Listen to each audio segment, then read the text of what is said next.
Hi, I'm Mark Donovan from HomeEditionPlus.com, and I got something to show you here. You're looking at a small container of pure maple syrup.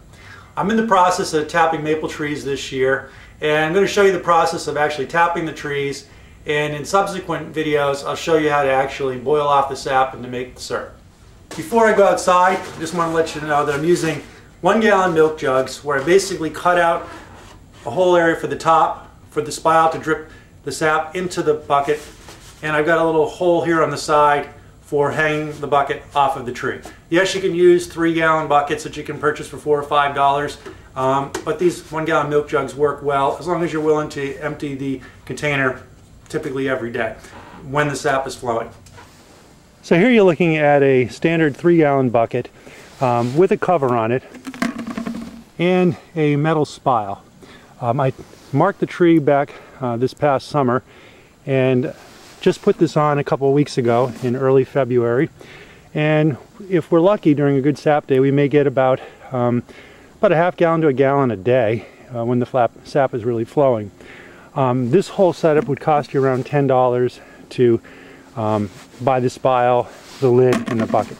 And again, that's why I'm going to use the milk cartons wherever possible, and plastic spiles to save a little bit of money, as I'm planning to tap about 17 trees.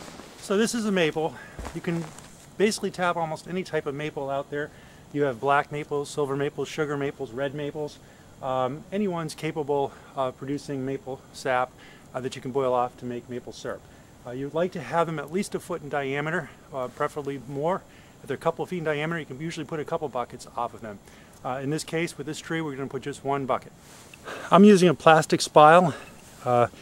These cost about $3, about the same price as the metal ones. I prefer the metal ones, but what I had access to and was shopping around recently was just the plastic ones.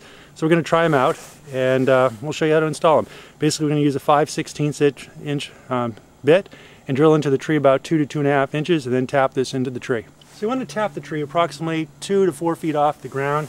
You want to tap it such that you drill in slightly at an upward angle. That way the sap will flow downward into the spile and out the bucket. And again, we're going to go in about 2 to 2.5 inches with the 5/16 inch drill bit.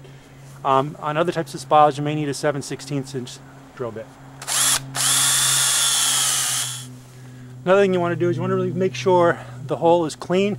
So I'm going in and out a few times to remove any of the sawdust. Because it's quite cold out today, we're not seeing any sap flow out of it yet, but normally on a day above freezing, the sap would automatically start to flow right out of the tree. You always want to try to tap the tree facing in the southerly direction, preferably over a large root or a large branch over it, because that kind of directs the flow of the sap through the tree. And now again, all we're going to do is put the spile into the tree, make sure the spile is facing down, and then just tap it in with the hammer.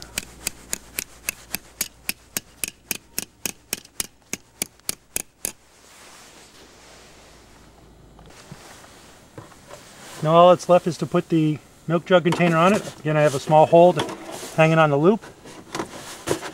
And there we go. You'll notice here there's not a large opening, so it cuts down any debris maybe falling into the bucket or even snow. But again, what we'll do is we'll make sure every time there's a snowstorm, we'll just clean off the snow and empty any snow out of here. Preferably empty the bucket before a snowstorm. And we'll let this go till now to probably late March, early April before the sap will stop flowing, and at that point we'll pull out the spile. So that's all there is to it, to tapping maple trees.